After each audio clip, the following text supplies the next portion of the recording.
detail. So with that being said, let's put this over to the side and let's understand how we do this, right? So how would I mark up this chart on the S&P 500, right? So I want to start off by looking at my market structure. And so market structure itself, one of the most overlooked concepts and one of the most overcomplicated concepts, but it doesn't need to be, right? So let's actually go back to the left-hand side and let's start from the top. So market structure itself organically is just the highs and the lows, right? So if I start off here right to the left of your screen, we have a structural high.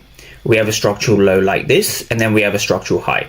Notice how every single market structure break will happen with a body, right? So this is a body break over here. This is our first kind of market structure break. We are bullish so far in terms of our market structure. Now from here, we had a break over here, right? So we had a nice break over here. And now from here, we have somewhat of bearish structure. So we have a structural high, structural low, structural high, and then we've broken down here. So we have a structural low, then we retrace up into a structural high, and then we have a structural low over here. Now I'm going to speed this up a little bit. So we have a break of structure over here. So this is going to be our structural high, structural low, structural high, and now we've broken structure over here. Boom.